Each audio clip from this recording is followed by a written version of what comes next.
active Bluetooth speakers for under $200. Oh, and with the remote? Well, how good can they sound? Well, let's get into it and find out. These here are the Edifier R1700BTS. Let's get into it.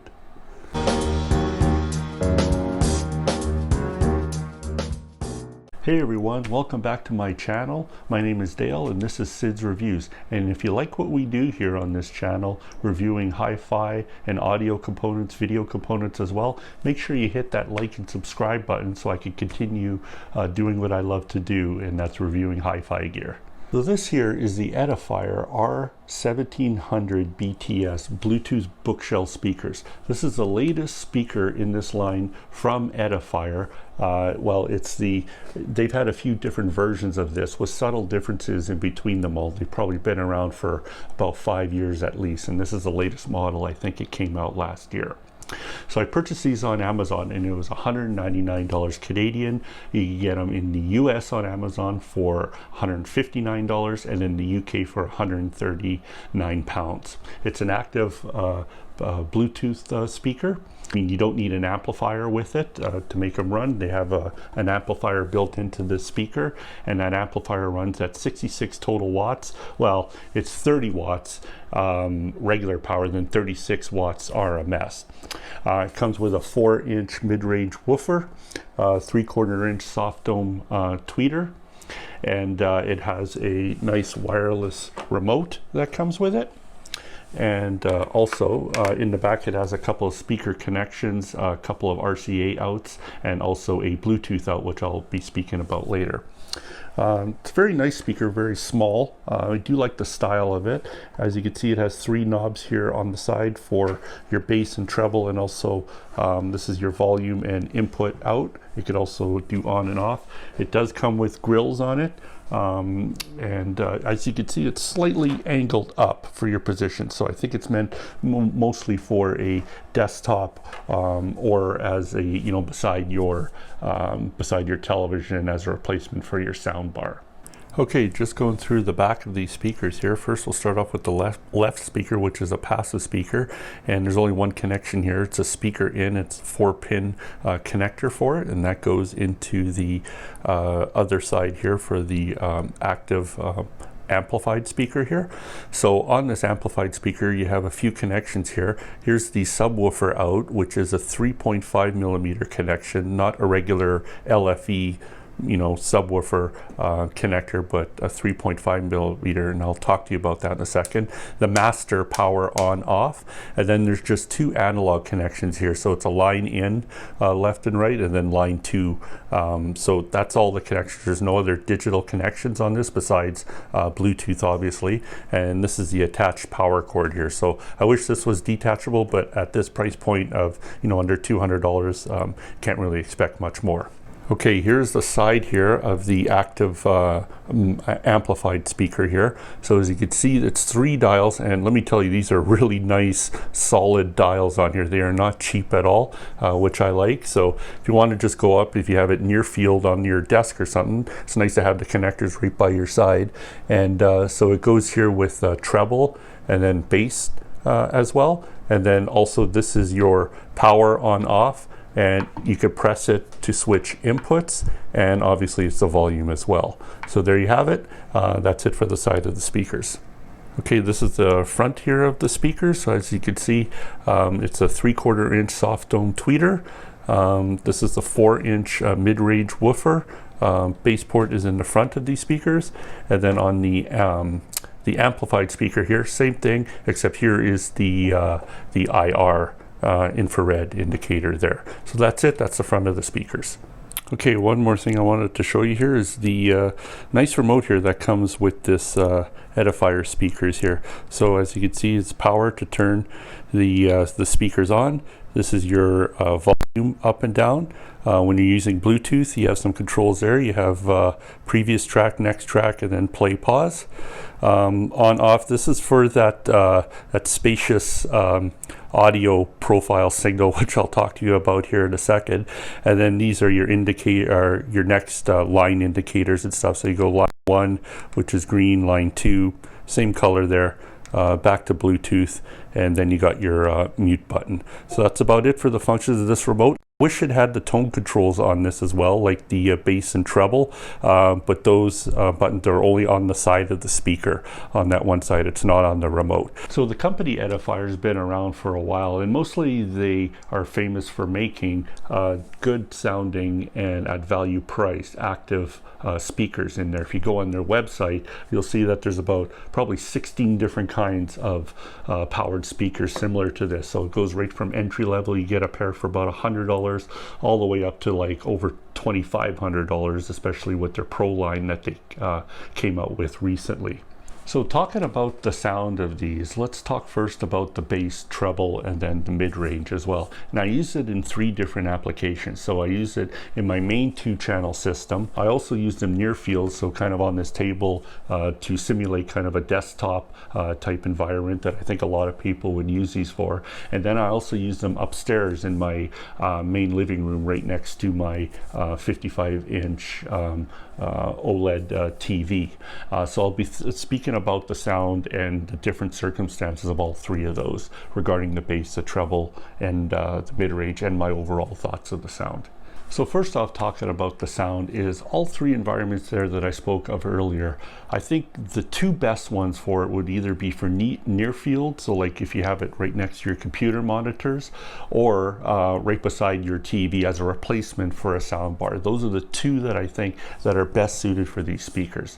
Trying them out on my main 2-channel system placed on speaker stands and me being about 6 feet away, I thought the music was decent coming through them. When I hooked it up with Bluetooth, I thought the sound was pretty good on it. The only concern I have is these are small bookshelf speakers, correct? So if you put them in kind of an environment where I think they can succeed at, they'll sound good. But in a larger room on a 2-channel system, when you get more than kind of 6 or 8 feet away and you're playing music through it, it could sound a little bit, it kind of loses its detail there. The bass is still okay, especially if you hook up a subwoofer to it. The mid-range still sounds pretty good, but the voices can get a little bit thinner the further you are away and the more you crank it up. And the treble is where I think these kind of suffer in a 2-channel environment for music only.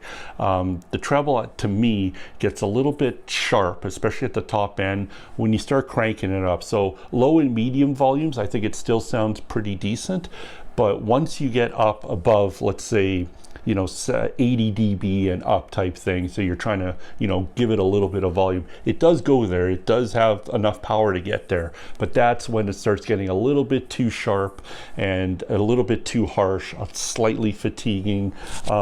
It's just pushing, I think, the top end just a little bit too high.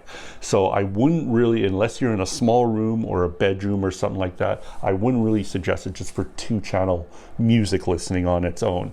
However, near field listening, these things are great. The closer you are to it, I think the detail gets there. The bass to me is very good on it, even without a subwoofer, but you add a subwoofer and of course the experience gets even that much better. But even without a subwoofer, near field listening, to me, I thought the bass was very good, very textured. Did go down pretty deep on it. The mid-range sounded very good, and the treble, the highs to me were good at low to medium volume near field. Everything was fine for it. The other part of it was when I hooked it up to my upstairs in my living room for TV, I thought that was a very good experience as well. Listening to movies and stuff like that right beside my TV and about let's say about 6 feet away, it was very good, excellent. Vocals came out very crisp and clear. There was still some bass, so even on some low scenes when some movies came on, I felt the rumble into the room, and it wasn't hooked up to my subwoofer in there. But these things deliver pretty good bass, you'd be surprised. And the treble didn't get harsh like that because you weren't really cranking it out, or maybe just that's only happened with movies, but I didn't notice the highs and the sharpness listening to it in a 2-channel just beside my TV. Okay, comparing these speakers to other powered monitored speakers, well, the only other one that I own is the Klipsch R1700BTS that I reviewed earlier. Here's the link to that review if you haven't seen it. But comparing it between the two, now the Klipsch, don't forget, these are only $200 Canadian and under, obviously for Europe and the US. But the Klipsch ones, I believe, are about $300 to $400. So, you know, it's almost getting up there to almost double the cost for it. The Klipsch are bigger speakers, number one, so it does deliver more of a forward dynamic type sound, and you could get away with, you know, not being right in front of it, using it as near field, or that. Those are better for music or two-channel listening. Plus connections, the Klipsch also has a few more digital connections that this one does not have. So this one only has a couple of analog inputs and Bluetooth. That's it. If you want to connect any other digital items like a CD transport or something like that, you have to use a DAC for it and then connect it through the analog inputs. So that's kind of a minus on there. The Klipsch doesn't have that issue. It has those inputs in there as well. Remotes, as far as form factor, I do like this remote better than the Klipsch's one, just because the form is a little bit better. However, that one has more controls on it, so you could, you know, when you hook up a subwoofer there, you could have control of the subwoofer. It's built right onto the remote, so that's better.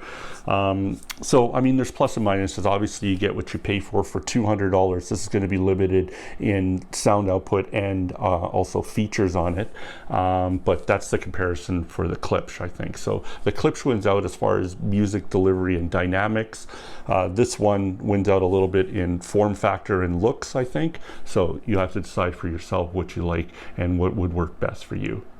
Okay, going over the pros and cons of these Edifiers. So a pro, I think, you know, for the price, for $200 and under, these are a great pair of speakers for listening to, you know, music in near field, replacement for a sound bar. You know, I think for $200, these deliver a very good sound for that price. The build quality is excellent. I do love, you know, the wood grain on this. It feels very nice. It's solid. I like the form factor that it's small, so even when you put it beside, you know, your TV upstairs, they kind of disappear in there and you don't really notice them on it. The dials on the side are very good, very high quality dials on here. I do like the remote on it. It has a lot of good form factors in it. The input, I mean, the Bluetooth I use quite a bit, and it is aptX HD. So if you guys have, you know, an Android device, you take advantage of the better quality Bluetooth in it. So it does have it that.